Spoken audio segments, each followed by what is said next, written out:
And అందరికీ ఇప్పుడే Devara cinema చూశాను. త్రిబుల్ ఆర్ తర్వాత ఎంత గ్యాప్ వచ్చిందో, త్రిబుల్ ఆర్ అయిపోయాక కూడా ఎంత గ్యాప్ వచ్చిందో అదంతా కూడా ఫ్యాన్స్ అందరూ కూడా వెయిట్ చేస్తున్నారు. రాత్రి 12 దగ్గర నుంచి సుదర్శన్ థియేటర్ దగ్గర కానీ ఇక్కడ కానీ వాడి అమ్మ మామూలుగా కాదు, ఒక నెక్స్ట్ లెవెల్ జాతర జరిగింది.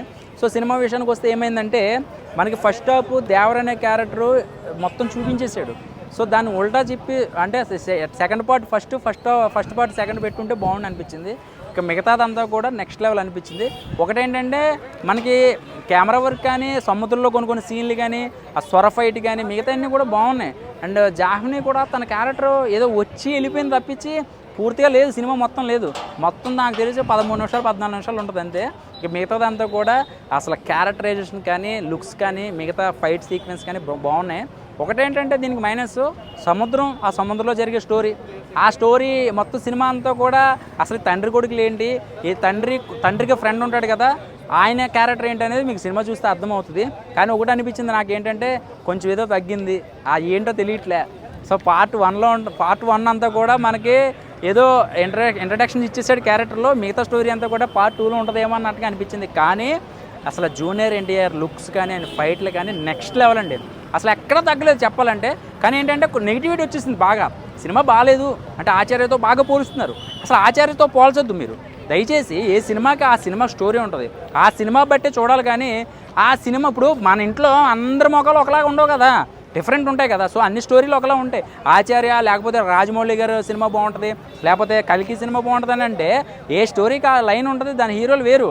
జూనియర్ ఎన్టీఆర్ గారు తగ్గట్టుగా ఆ సినిమా స్టోరీ దానికి తగ్గట్టుగా ఉంది అంతే. ఇంకా మనం పార్ట్ 2 ఉంది, అందులో ఇంకేంటన్నా చూడాలి. ఇక్కడ ఏంటంటే చిన్న మైనస్లు ఉన్నాయి. ఆ మైనస్లు ఏంటంటే ఇప్పుడు అనిరుద్ధ్ గారి మ్యూజిక్ ఉంది, ఆయన్ని బ్లాక్ చేసుకున్నారు.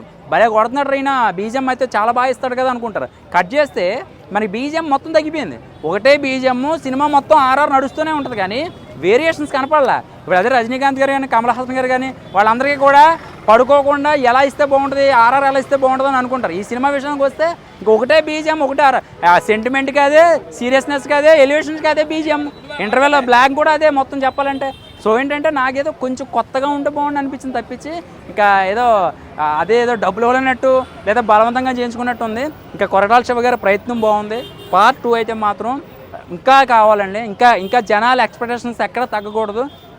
ఫైట్లు ఉంటే సినిమా హిట్ అవ్వదండి దయచేసి. ఫైట్లు లేకపోతే హీరోయిన్ రొమాన్స్ ఉంటే ఎప్పుడు కూడా సినిమా హిట్ అవ్వదు.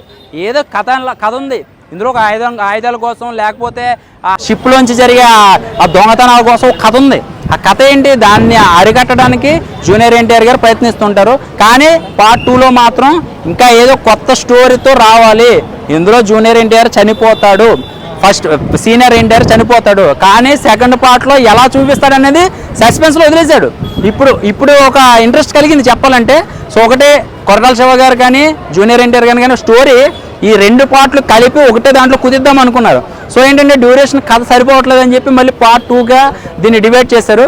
కానీ ఏంటంటే హై ఎక్స్పెక్టేషన్స్ ఎక్కువ ఉన్నాయి కదా, కొంచెం తగ్గిందని నాకు అనుకుంటున్నాను. ఇంకా కావాలి, ఏదో బూస్టింగ్ తగ్గింది. సో ఈ విషయాలకు వస్తే సినిమా బాగుందా లేదా కానీ కన్నా కాంట్రవర్సీలు ఎక్కువైపోయినాయి. సుదర్శన్ థియేటర్ దగ్గర ఏమో కటౌట్ తగలబెట్టినట్టు, అది ఫ్యాన్స్ ఎందుకు తగలబెడతారు, ఇంట్లో కన్నదల్ని ఎవడని చంపుకుంటాడా? అలాంటి గుండెల్లో పెట్టుకున్న ఎన్టీఆర్ గారిని ఎందుకు బ్యాట్ చేసుకుంటారు? ఏదో కరెంట్ ప్రాబ్లమో లేదా ఏ వైర్లో తగిలి ఉండి ఏదో జరిగి ఉండొచ్చు. కానీ దీని అనవసరంగా సినిమాని బ్యాట్ చేసే కార్యక్రమం జరుగుతుంది. దయచేసి అలాంటి పెట్టుకోవద్దు. ఎందుకంటే దీనివల్ల ప్రొడ్యూసర్లు నాశనం అయిపోతారు, ఈ సినిమా వ్యవస్థ నాశనం అయిపోతుంది ఈ ట్రోలింగ్ వల్ల, సోషల్ మీడియా వల్ల. సో సినిమా బాగుందంటే బాగుందని చెప్పండి, బాగాలేదంటే బాగాలేదని చెప్పండి. దీన్ని అనవసరంగా నెగిటివిటీ చేసి బ్యాట్ చేసే కార్యక్రమాలు పెట్టుకోవద్దు. సినిమా జాహ్నవి అయితే మాత్రం ఏదో అరిటాకులో భోజనం పెట్టి చిన్న స్వీట్ వేస్తారు కదా, అది తినేస్తే అయిపోయినట్ట అని ఇదేంటో ఎలా అయిపోయింది అన్నట్టుగా వచ్చింది. కానీ ఇంకొంచెం డ్యూరేషన్ ఉంటే బాగుండి అనిపించింది. శ్రీదేవి గారిని దృష్టిలో పెట్టుకుని మనం కూతురు తెలుగు ఇండస్ట్రీలో ఫస్ట్ సినిమా, సో ఎంతో అభిమానంతో వచ్చారు తను చూడడానికి. తను ఇచ్చిన 15 నిమిషాల క్యారెక్టర్ అయితే మాత్రం ఒక సాంగ్, కొన్ని డైలాగ్ సీన్లు బ్రహ్మాండంగా చేసింది. అమ్మ భలే ఉందిరా బాబు, తెలుగు చక్కగా ఒరిజినల్గా తెలుగు కూడా చాలా బాగా మాట్లాడుతుంది. సో ఇందులో అయితే డబ్బింగ్ చాలా బ్రహ్మాండంగా ఉంది సినిమా అయితే మాత్రం. Thank you.